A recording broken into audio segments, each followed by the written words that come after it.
नमस्कार, स्वागत है आपका। आप देख रहे हैं तेज इंडिया लाइव न्यूज और मैं हूं आपके साथ आदेश कुमार। आइए आपको दिखाते हैं दिन भर की कुछ खास छोटी और बड़ी खबरें तेज इंडिया लाइव न्यूज के साथ। बता दें खबर जनपद बिजनौर से। बता दें ग्राम प्रधान पर लगे 21 लाख रुपए गबन करने के मामले को ग्रामीणों ने बताया गलत। बता दें बिजनौर में गांव जोगीओंदा के ग्रामीणों ने ग्राम प्रधान कमित पर 21 लाख रुपए फर्जी फर्म के नाम पर गबन करने का आरोप लगाया था। इस मामले में जब मौके पर जाकर मीडिया ने देखा तो मामला आपसी रंजिश का प्रतीत हुआ है। आरोप लगाने वाले चुनिंदा लोगों ने कई बार ग्राम प्रधान के खिलाफ विकास कार्यों की जांच कराई, जिसमें ग्राम प्रधान को हर बार अधिकारियों ने क्लीन चिट दी है। बातचीत में ग्रामीणों ने बताया कि आजादी के बाद से गांव में जितने भी प्रधान बने हैं, किसी भी प्रधान ने आज तक इतना विकास कार्य नहीं कराया जितना ग्राम प्रधान कमित ने कराया है। ग्राम प्रधान ने शिकायतकर्ताओं से अवैध कब्जा मुक्त कराया है, जिस कारण वे अधिकारियों से झूठी शिकायत कर रहे हैं। बता दें आपको, दरअसल बिजनौर जिले के जलीलपुर ब्लॉक के गांव जोगीओंदा की ग्राम प्रधान पर फर्जी फर्म के नाम पर 21 लाख रुपए के गबन का आरोप लगाते हुए गांव के चुनिंदा लोगों ने चुनावी रंजिश के चलते जिलाधिकारी से शिकायत की थी। ग्राम प्रधान कमित गांव मारूपुर, जोगीओंदा और चिकरोंदा के ग्राम प्रधान हैं। तीनों गांव एक ही पंचायत में आते हैं, लेकिन जोगीओंदा के कुछ गांव के लोगों ने चुनावी रंजिश के चलते ग्राम प्रधान पर आरोप लगाया। गांव के सैकड़ों लोगों का कहना है कि आरोप लगाने वाले जो भी व्यक्ति हैं चुनावी रंजिश के चलते आरोप लगा रहे हैं, क्योंकि शिकायत के बाद जब अधिकारी जांच करने आते हैं तो वह मौके पर नहीं पहुंचते और बाद में फिर अधिकारियों पर भी झूठे आरोप लगाए जाते हैं। गांव के लोगों ने बताया कि ग्राम प्रधान कमित ने आजादी के बाद से विकास कार्यों का गांव में रिकॉर्ड कायम किया है। गांव में वही विकास की गंगा से कुछ लोगों का व्यक्तित्व नुकसान हुआ है, जिन्होंने सरकारी संपत्ति कब्जा रखी थी। इतना ही नहीं, शिकायतकर्ताओं ने गांव के राशन डीलर को भी अपने खेमे में शामिल कर रखा है और गांव में नवनिर्मित राशन की दुकान में राशन बांटने की बजाय अपने निजी जर्जर मकान में नियमों को ताक पर रखकर राशन बांट रहा है। लोगों का आरोप है कि राशन डीलर भी शिकायतकर्ताओं से मिला हुआ है और बरसात के मौसम में लोगों को भीगा हुआ गल्ला बांट रहा है, जबकि गांव में नवनिर्मित राशन की दुकान पूरी तरह से तैयार है। ग्रामीणों ने बताया कि जर्जर मकान में बंट रहे राशन के दौरान लोगों की जान पर भी आफत आ सकती है, क्योंकि जिस मकान में राशन बांटा जा रहा है कभी भी धराशायी हो सकता है। राशन बांटने के दौरान यदि उपभोक्ताओं पर जर्जर मकान गिर जाए तो उसका जिम्मेदार आखिर कौन होगा। ग्राम प्रधान ने गांव में आरसी सेंटर, एनआरएम केंद्र और आंगनबाड़ी केंद्र बनाया है, तो तीनों गांव में बनाया गया है। इस मामले में ग्राम प्रधान कमित का कहना है कि झूठे आरोप लगाकर बदनाम करने की साजिश रची जा रही है। बिजनौर के जलीलपुर से संवाददाता गुड्डू भारती की देखी खास रिपोर्ट। सरासर गलत, एकदम झूठा। क्यों गलत, कैसे बताइए? गलत है, जितने काम करें सब बढ़िया काम करें। प्रधान ने आज तक किसी ने करा ही नहीं। तो 10-12 लोग क्यों आरोप लगा? माल मार रखा था उन्होंने, प्रधान ने माल छुटवा दिया। क्या माल मार रखा? ग्राम समाज जो आरोप लगा रहे हैं वो सरकारी संपत्ति सरकारी संपत्ति थी जी। तो पहले भी उन्होंने शिकायत करी, जांच हुई, उसमें क्या था? वह ऐसे ही जब विपक्ष सब है तो कुछ ना कुछ धूल फेंकेंगे ही। प्रधान पर धूल फेंक रहे हैं, धूल फेंक रहे हैं, सूरज नहीं हटता यहाँ। तो प्रधान ने क्या क्या? प्रधान ने तो इतने काम करा दिए, मैं गिनवा नहीं सकता जी। अच्छा, बहुत काम करा दिए। राशन की दुकान बनी है, उस पर राशन नहीं बट रहा, क्या वजह? राशन वो नहीं आने नहीं दे रहे उसे डीलर को यहाँ। कौन नहीं आने दे? ये विपक्ष, जिन लोगों ने शिकायत की। हाँ, ये नहीं आने दे रहे उसे।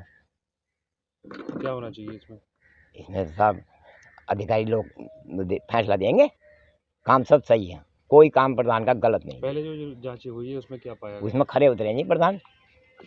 अभी जो तालाब बना है, पीछे तालाब दिख रहा, मंदिर बना हुआ है, ये किसने बनवाया, क्या है इसमें मामला? ये बना तो पहले ही था, प्रधान के आने से पहले ही बना था, पर इन्होंने कूड़ी बूड़ी डाल रखी थी तालाब में। किन लोगों की कूड़ी पड़ी? विपक्ष की। अच्छा, हाँ, तो इन्होंने प्रधान जी ने खाली करा दी, इसलिए विरोध कर? इसलिए विरोध कर रहे हैं।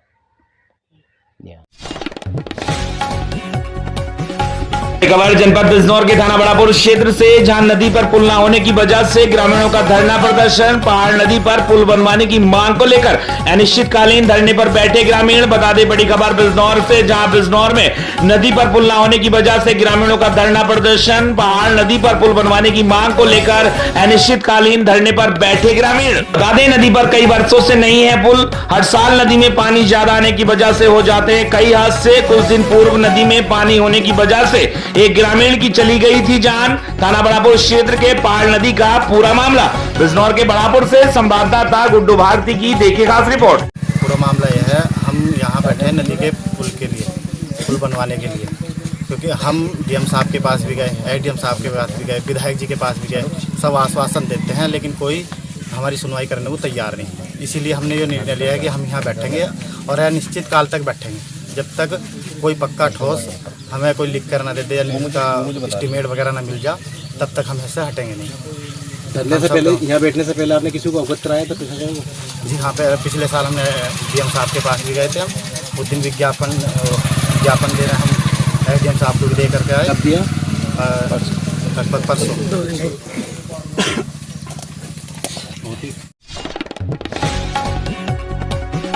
को बता दें बड़ी खबर जनपद बिजनौर से, जहां बिजनौर में टैंकर ने बाइक में मारी जोरदार टक्कर। हादसे में बाइक पर सवार 3 में से 1 की हुई दर्दनाक मौत, 2 गंभीर रूप से हुए घायल। वहीं पुलिस ने घायलों को अस्पताल में कराया भर्ती। घटना से परिजनों का रो रो कर बुरा हाल। बता दें बड़ी खबर बिजनौर से, जहां टैंकर ने बाइक में सवारों को जोरदार टक्कर मारी है। हादसे में बाइक पर सवार 3 लोगों में से 1 की दर्दनाक मौत हो गई है। वहीं 2 गंभीर रूप से घायल हुए हैं, जिन्हें पुलिस ने अस्पताल में भर्ती कराया है। घटना से परिजनों का रो रो कर बुरा हाल है। पुलिस ने मृतक के सबको पोस्टमार्टम के लिए भेजा। फिलहाल पुलिस घटना की जांच पड़ताल में जुटी हुई है। बिजनौर से संवाददाता गुड्डू भारती की देखे खास रिपोर्ट। नगर चांदपुर नूरपुर रोड पर स्थित ग्राम पीपल थाना के पास एक टैंकर और एक बाइक में आमने सामने एक्सीडेंट हो गया, जिसमें बाइक सवार 3 व्यक्तियों को चोट लगी, जिसमें से एक व्यक्ति की मौके पर ही दुखद मृत्यु हो गई और साथ ही 2 व्यक्ति घायल हो गए। तत्काल पुलिस बल के द्वारा मौके पर पहुंच करके दोनों घायल व्यक्तियों को तत्काल चांदपुर CSC हेतु रवाना किया गया और साथ ही जिस व्यक्ति की मृत्यु हो गई थी उस व्यक्ति को पंचायतनामा करा करके पोस्टमार्टम हेतु जिला अस्पताल मोर्चे भेज दिया गया है। शेष संवैधानिक कार्रवाई प्रचलित है। बता दें खबर उत्तर प्रदेश के जनपद शामली से, जहां शामली के झिंझाना में पुलिस मुठभेड़ के दौरान घायल बदमाश समेत 2 बदमाश गिरफ्तार। बता दें शामली पुलिस अधीक्षक रामसेवक गौतम के दिशा निर्देशन में बदमाशों की धरपकड़ अभियान के अंतर्गत झिंझाना पुलिस की मध्य रात्रि के दौरान किराना रोड पर बदमाशों के साथ मुठभेड़ हो गई, जिसमें एक स्टेशनर के पैर में पुलिस की गोली लगने से घायल हो गया तथा उसके साथ ही दूसरे बदमाश को पुलिस ने भागकर पकड़ लिया। घायल बदमाश को ऊन सामुदायिक स्वास्थ्य केंद्र में भर्ती कराया गया है, जहां उसकी हालत सामान्य बताई गई है। बता दें बदमाशों के कब्जे से पुलिस ने एक बाइक और 2 अवैध तमंचे, कुछ जिंदा कारतूस में खोखा कारतूस बरामद किए हैं। तभी मौके पर पहुंचकर additional SP Santosh Kumar, CO सदर शामली में सीओ थाना भवन ने पहुंचकर जानकारी ली। दरअसल झिंझाना थाना प्रभारी निरीक्षक जितेंद्र कुमार शर्मा, उप निरीक्षक राघवेंद्र सिंह फोर्स के साथ किराना रोड पर जमालपुर गांव से थोड़ा आगे चेकिंग कर रहे थे कि बिना नंबर प्लेट वाली स्प्लेंडर बाइक को रोकने का इशारा किया तो उन्होंने पुलिस टीम पर फायरिंग कर दी। किसी तरह बचकर पुलिस से उन्होंने घेर लिया और इसी दौरान एक युवक पुलिस की गोली से लंगड़ा हो गया, जिसकी पहचान कैराना के मोहल्ला जड़ियान निवासी आफ्ताब उर्फ ताबू के रूप में हुई है। दूसरी ओर भागते हुए उसके साथी को पुलिस ने भागकर दौड़कर पकड़ लिया, जिसकी पहचान फैसल के रूप में हुई है। घटना की सूचना मिलते ही सीओ शामली अमरदीप मौर्य, सीओ थाना भवन जितेंद्र सिंह में एडिशनल एसपी संतोष कुमार ने पहुंचकर घटना की जानकारी ली है। घायल बदमाश ताबू झिंझाना में 8 जून को देर शाम हुई फायरिंग की घटना का फरार एवं नामजद आरोपी है। शामली से संवाददाता सलेक्शन वर्मा की देखिए खास रिपोर्ट। माह जून में थाना झिंझाना में जो है एक फायरिंग की घटना हुई थी, जिसमें एक आफ्ताब उर्फ ताबू नाम जो कैराना का रहने वाला वांछित चल रहा था और आज सूचना मिली कि उसके द्वारा इस क्षेत्र में एक अन्य कोई आपराधिक घटना कारित की जा सकती है। इस सूचना पर थाना झिंझाना की पुलिस के द्वारा उसकी घेराबंदी की गई और एक जमालपुर गांव है थाना झिंझाना, ये गाड़ी वाला के पास जी, यहाँ जब वो आ रहा था तो उसे रोका गया और रोकने के प्रयास करने के उपरांत जो है उसके द्वारा पुलिस पे फायरिंग की गई। फायरिंग करने के उपरांत जवाबी कार्रवाई में पुलिस के द्वारा ही फायरिंग की गई, उसके पैर में गोली लगी। नज़दीकी स्वास्थ्य केंद्र पे उसको जो है भर्ती कराया गया और उसके साथ एक अन्य व्यक्ति था जिसकी पहचान फैसल के रूप में की गई है। इनके पास से एक मोटरसाइकिल बरामद किया गया और 2 315 बोर के तमंचे बरामद किए गए, कुछ जिंदा और खोखा कारतूस बरामद किए गए। इसमें शेष विधिक कार्रवाई की जा रही है। इसका आपराधिक इतिहास क्या है? पूर्व में भी इसके द्वारा आपराधिक घटनाएं की गई हैं, ऐसा बताया जा रहा है। शेष जानकारी आपको साझा की जाएगी। ठीक है, थैंक यू। बता दें खबर उत्तर प्रदेश के जनपद फिरोजाबाद से, जहां बाजरे के खेत में मिला बच्ची का शव। सुबह बकरी चराने आई थी घर से। सुबह 7:30 बजे के आसपास बकरी चराने के 1 घंटे के बाद बच्ची की हुई हत्या। बच्ची की उम्र करीब 10 वर्ष के आसपास बताई गई है। ग्रामीणों ने सबको कब्जे में लेकर लगाया जाम। मौके पर पहुंचे एसपी सिटी फिरोजाबाद ग्रामीणों को समझाने का कर रहे प्रयास। कई थानों की पुलिस मौके पर पहुंची। वहीं पुलिस थाने से महज 500 मीटर पर हुई घटना। फिरोजाबाद के थाना रिजवाली के गढ़ी पांडे की घटना। आवाज से संवाददाता बंटू सिंह की देखिए खास रिपोर्ट। ये पांडे गांव है, रजावी थाना अंतर्गत आता है। ये एक बच्ची है जो पर डे बकरी चराने सुबह करती थी। आज भी ये सुबह 7 बजे बकरी चराने निकली हुई थी। बाद में इनकी माता सोते हुए आई है कि तुरंत इन लोगों ने थाने की सूचना दी। सरकारी इसमें अपनी धाराओं में करते हुए इनकी अभ्यास दी। वहीं जहाँ बकरी चराने बच्ची गई थी वहीं पास में ही बाल्टी बच्ची का शव मिला है। इसमें हम लोग मृत्यु का सही समय और कारण जानने के लिए जीवन पंचायत में कार्रवाई करा रहे हैं। पूरी घटना के अनावरण के लिए हम लोगों के गठन किया गया है। गठन किया है, जल्द ही इस घटना का सफल अनावरण कर लिया जाएगा। इसमें आगे जो भी आवश्यक वैधानिक कार्रवाई होगी। अभी देखा गया कि परिजनों ने यहाँ जाम भी लगाया और क्या मांग परिजनों के थोड़ा अफसोस यहाँ से इस समय के लिए रोकते हैं। बच्चे के शौक रखते हैं, बाकी समझा हुआ कि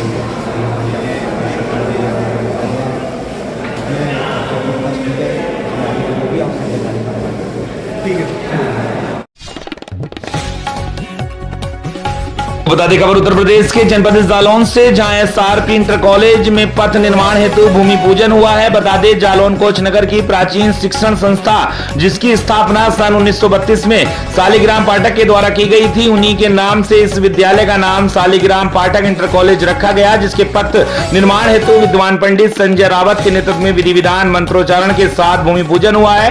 कार्यक्रम के मुख्य अतिथि झांसी ललितपुर जालौन विधानसभा परिषद सदस्य श्रीमती रमा आरपी निरंजन, विशिष्ट अतिथि श्रीमती विनीता सिरोठिया, महंत गुरु प्रसाद, अध्यक्षता भानु प्रताप वर्मा ने की है। बता दें डॉक्टर आरपी निरंजन ने अपने उद्बोधन में कहा कि यह शिक्षण संस्था काफी पुरानी है और इस विद्यालय में 1971 से लेकर 1974 तक कक्षा 9, 10, 11 और 12वीं तक हमने शिक्षा ग्रहण की है। छात्र छात्राओं ने उन्हें कहा कि शिक्षा के साथ साथ संस्कार भी जरूरी है। छात्रों को अपने माता पिता के प्रतिदिन पैर छूकर विद्यालय में शिक्षा ग्रहण करनी चाहिए। उन्होंने अपने जीवन काल में अपने माता पिता का पैर छूकर आशीर्वाद लिया। विद्यालय में शिक्षा के समय अध्यापकों द्वारा यादों को साझा किया गया। उन्होंने बगैर किसी का नाम लिए इशारों में जनप्रतिनिधि के बारे में बताया कि जनप्रतिनिधि कोई व्यापारी या उद्योगपति नहीं है। जनप्रतिनिधि जनता से चुनकर आता है और उसे ईमानदारी से जनता की सेवा करनी चाहिए। अगर उसे पैसा ही पैदा करना है तो व्यापार करे या फिर दुकानदारी करे। वहीं रमा निरंजन ने कहा कि हमारे पति ने इस विद्यालय में शिक्षा ग्रहण की। हमारा सौभाग्य है कि हम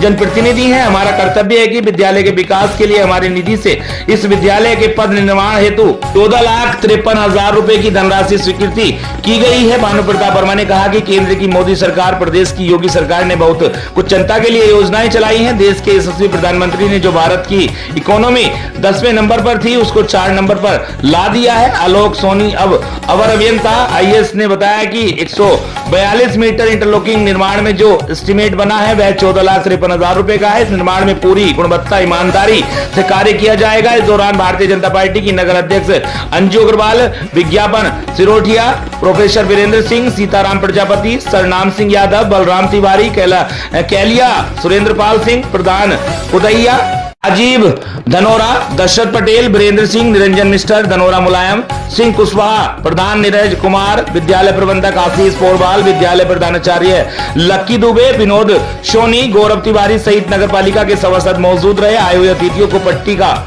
अगर स्मृति चिन्ह भेंट कर सम्मानित किया गया। मंच का संचालन साकेत साडिल्य ने किया। उनसे संवाददाता संतोष कुमार सोनी की देखी खास रिपोर्ट। 14 नवंबर को बाल दिवस के दिन, चूंकि शिक्षा जगत में बाल दिवस मनाया उस दिन इसका लोकार्पण होगा। जैसा प्रधानाचार्य जाएंगे, एक चीज़ प्रधानाचार्य नहीं कह पाया, मैं कह देता हूँ। 50 साल से ऊपर जितनी संस्थाएं हैं, यूपी सरकार ने एक स्कीम निकाली है कि उनमें 15 लाख अगर कोई विधायक MLA MLC निधि दे तो 45 लाख उत्तर प्रदेश सरकार देगी। इसलिए अभी जो प्रधानाचार्य ने कहा कि 100 वर्ष पूरे होने वाले हैं हम उनसे कह रहे हैं कि आप वो अपना प्रोफार्मा मंगा लें, उसमें पूरा भर दें और हम फिर मनोरंजन से कहेंगे 15 लाख और दो, ताकि 45 लाख सरकार से मिले और 60 लाख में पूरा SRP इंटर कॉलेज का जीर्णोद्धार। आपको बता दें खबर बिहार के बगा पश्चिमी चंपारण से, जहां पुलिस उप महानिरीक्षक चंपारण क्षेत्र बेतिया द्वारा पुलिस केंद्र बगा के परिवहन शाखा का किया गया निरीक्षण। बता दें परिवहन शाखा निरीक्षण कर परिवहन परिचारी प्रवर्ग को रचीकरण कराने हेतु आवश्यक दिशा निर्देश दिए गए हैं तथा नई भवनों का निरीक्षण कर भवन निर्माण पदाधिकारी परिचारी प्रवर एवं अन्य पदाधिकारी को दिशा निर्देश दिए गए हैं तथा इस अवसर पर पुलिस अधीक्षक बगा एवं अन्य पदाधिकारी कर्मी भी उपस्थित रहे। बिहार के बगा पश्चिमी चंपारण से संवाददाता सोहन निषाद की देखी खास रिपोर्ट।